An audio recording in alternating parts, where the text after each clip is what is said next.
Look, I see it every day. You see it. It's getting more and more of a challenge, becoming more and more of a challenge to find the right people to hire at your dealership who want to work, who can communicate with people, who have some drive, and who are willing to do everything they can to increase their skill set to really turn a career opportunity into something worthwhile, like we know that it can be. The fact of the matter is this: if you're in management and you handle the hiring for your dealership, this isn't one of those, let me tell you what you're doing wrong videos, but this is one that I can share with you some insight because my company, Sales Professionals of America Recruiting, who you may or may not be familiar with, we are considered by many dealer groups as one of the best staffing and sales training companies in the automotive industry. And here's why. Because we realize, especially from my time when I started in sales at Coggin Chevrolet 20 years ago up until now, at a lot of stores, the management, you have so many fires to put out. You have so many responsibilities every day that one thing that gets interjected can throw off the entire ship somewhat. And it shouldn't be that way, but unfortunately it is. And we know that being in sales, hiring for the sales team, which is already known for high turnover, and how expensive it can be hiring the wrong person who blows out deals, blacks everybody out on the team. Even if they are closing a couple deals, sometimes a person can cost the dealership far more money than what they actually brought in. So how do we go about finding the right people? I'm going to share with you the insights that I use for our dealer clients, which is why we bring in some of the best salespeople in their area. We have an average tenure at the dealership from new hires that my company brought in and put into dealerships of an average tenure of 3.5 years, an average income of $72,000. And why? It's just being able to take time, spend that time with each applicant, each candidate, and take them through a process to make sure that when my dealer clients are making that decision to add somebody to their sales floor, they've done it with the most amount of information, and it's the most educated decision that they can make. So let's get into it. Number one, identifying if they have effective communication skills. One of the things that people do, they have somebody come in for an interview, they've got the resume, and they're asking them questions about what they did at their previous place of employment and yada, yada. And let's just face it, everybody's going to say they were hardworking and driven. They were one of the best at their company. And if you say, well, why are you not there anymore? Oh, they just was doing some things that I just couldn't deal with, and I had to get away from that. Rather than saying, hey, they let me go because my skills suck. No. So as opposed to spending time on that, where they have all of these canned responses for you, ask them personal questions, and you'll get a chance to hear how they engage with you. So questions like, let me ask you, what's the last book that you might have checked out or read? What type of hobbies do you like to do? Really, what you did previously, when you got into that, what was your skills like when you started, and what were they like when you left? As far as getting into this, what do you feel it takes to be successful in sales, and why? And what do you feel it requires? And then certain questions that gets them opening up and gives you an idea of their thought process. Because if I'm just asking you, hey, at your last job, what they did at that previous place has nothing to do with what's going on at this store. Even if they sold vehicles at another dealership, we all know what you did there was what you did there. But what you're going to do here is what we do here. So especially if there's somebody coming from another industry, it's irrelevant. I want to get an idea of what type of mentality this person has. And I want to listen and hear, can they clearly articulate themselves? Can they express ideas? Can they think quickly? Or if I ask them a basic question, like what's the last thing they read, they have to sit there for 2 minutes to answer me. These are all indicators because it's an uncomfortable setting for most people. They're in an interview and they want to try to do this, I'm the greatest thing walking. Okay, well, just articulate it to me. And ask me, what are some of the things that previous managers would say was your best personality traits? And what are some of the areas that you or other people would say you should work on? Let you know, is this person insightful? Are they honest? Or are they just sitting here? Because some people, let's just face it, are professional interviewers. They know the right thing to say. They've been on so many interviews, they know the right thing to wear. And you go, oh, I got one. Just for them to be a dud. So one of the things that we do, yes, when we do our interviews, we ask a lot of personal questions, more so than previous employment-related questions. And our interviews probably average around 30 minutes, if not more. And I say average. Some go a lot longer. Others, when you can just tell, I don't want to waste anybody's time. It's the first 5 minutes and you're not dressed right. You're unable to communicate. We might as well cut this cord and call it quits right there. But when you're sitting down and you're really building with somebody, it might take 30 minutes to an hour. And then after that, what's done or what should be done is they've had a great interview. That's a one and done. They're in there, they talk to you, and a lot of dealerships make their hiring decision solely based off of that. But remember, some people are professional interviewers.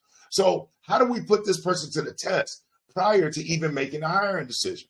One thing I highly encourage you to do is for the candidates that you would like to bring on the select, have them come back in for a couple of days. Go through the sales process with them, the road to the sale. Have them role play. You get a chance to see how they interact with other people. Are they articulate in the game? Are they able to pick up on things that you're sharing with them quickly, or do they seem like they struggle? How is their personality in the morning? How is it? Their attitude in the morning. How is it in the afternoon? See, people can fake for that 30 minutes or that hour-long interview, but over the course of a few days, those layers are going to peel back and you're going to get a chance to see what's really going on. One of the things that I do for our dealer clients is, after the interview, we do a pre-interview before they come on site. And those that make it through that qualification, we have them come on site. They interview myself or one of my other team members, and then we invite them back that same week on that Wednesday, because typically our interviews are on Monday because we've already screened, we already spoke with them, and we have them all coming in on Monday. Sometimes we stretch it to Tuesday, but on Wednesday, we want you back in there. And what we're going to do for on Wednesday and on Thursday, I'm going to be training you on the road to the sale. And then we're going to do a lot of role playing. There's homework assignments on those 2 days. You know why? If you're unwilling to sacrifice a little bit of your time for the greater gain of the career opportunity to earn money and take care of your family, it's the wrong business. If you're unwilling to when you get off work, to go home and take a little bit of time to fill that mental Rolodex up and develop those skills, it's not for you. And if you're somebody that sees it as like a game or a waste of time to be reading, listening, and doing things to improve your skill set, it's a waste of time. And so over the course of these days, there's quizzes, there's all types of stuff over these 2 days. Then Friday comes. Now on Friday, we go through the full-fledged role play starting that morning where they have to greet, sit somebody down, qualify, and take them out to present the vehicle. The only thing we don't cover is numbers because, again, we don't even know who is going to be selected yet. And so rather than going that deep, we just stop right there. But guess what? Those who you select out in that class, now they've spent the last 3 days, 2 or 3 days, greeting, sitting the customer down to qualify. So at least when they start, they're familiar with the terminology. They have an idea what the process is supposed to be, and they've got a good jump start on being able to understand and perform the process up at least to that point. And of course, the additional training and whatnot on present numbers and all of that stuff after the actual hiring selection, and they're on board. Then on Friday, everybody is rated on a scale. And that scale with their good attributes, good qualities, things they struggled on, are just absolute dud things, that is all submitted to the general manager and the general sales manager. So now when they're meeting with each individual and they're interviewing them or they're having them speak in front of the group, whatever method that they're using to make their final decisions, they have some real data. They've been able to come and sit in the room and watch the group interact, which a lot of them do. They'll come and sit in. They'll even step up to the front and speak. They see who's paying attention. They see who's taking notes. So now when they make that hiring decision, nothing is 100%, but they've got far more information than they did if they would have just went off that one face-to-face interview. You've seen how many people come in, you thought it was a winner and blew out. And then folks you thought would never make it had that something special. And years later, they're not only there, they're one of the top performers for your store. There is no rhyme or reason for this. But this is just a reminder that it is beyond the resume. It's bigger than just the resume and that one interview. Get people in. See how they interact with other people. See how quick-witted they are. See how good they are at retaining information, following directions.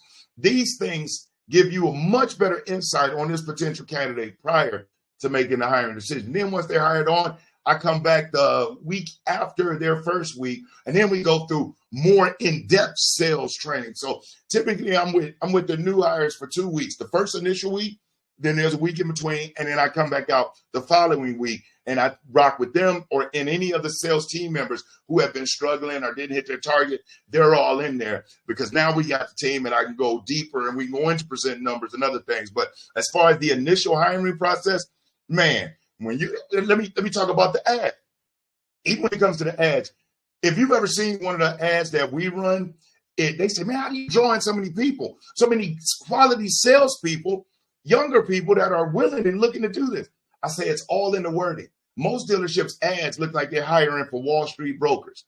The ad is boring. The ad doesn't jump out. The ad has got to be selling, selling to that, looking for that person that is best suited for your store. And so it's no different than marketing. If you're running marketing, you're not just running it generically. No, you're targeting specific keywords, maybe certain zip codes, certain areas to make sure that you can maximize the impact of your target. Same thing with hiring salespeople. When dealerships just throw an ad out there and wonder why they keep getting the bottom of the barrel because this is what they want, but this right here is what they end up getting, that's a problem. But when it comes to hiring people, what we're looking for, you're looking for that it factor, for that special thing, that thing that pushes them, that motivating factor that separates them from the pack. And a lot of times that's not going to be in the resume. It requires conversation. It requires spending some days with one another. It requires taking them through certain exercises. So that way, when it is time to make a decision, your management has all the relevant information to make the most educated decision. And at the end of the day, with an investment like that in people, we don't want to waste anybody's time. We don't want to waste the company's money. It's got to be synergistic. It's got to be a win-win for both. And there is a way to do that at a much more effective way. During the interview process, taking time, learning more about them personally rather than previous employment, getting them in, working them, taking them through process, having them role play, having them interact with people, educating them on the expectations of the dealership. Their background checks and background stuff is clearing. Background checks and drug screens are clearing anyway. So they will be just sitting at home. Might as well help them get a leg up. And then lastly, on that Friday, we put it all together and allow management to make their hiring decision. And then even after that, we work with them. They constantly they have access to my sales training portal. They receive updates and emails nonstop on skill building. I work directly with your management team to make sure that your people are as skilled and profitable as possible. You know why? Because they are my report card. And I'm not into one night stands. I'm into a long-term relationship with all of my dealerships. And I'd like to do the same with you. So if you like what you heard in this video, do me a solid. Reach out, send an email, or you can give me a call. The number is 904-438-8556. And that's directly to Sales Professionals of America. And somebody will answer the call and either get you through to me, or if I'm training or tied up, I assure you I'll return your call as quickly or your message as quickly as possible. Other than that, I hope you enjoyed the video. Again, I'm Brian Maxwell. I look forward to seeing you at the dealership. But take the time when hiring these people, man. It's beyond the resume. That's what you should look for. All right, over and out.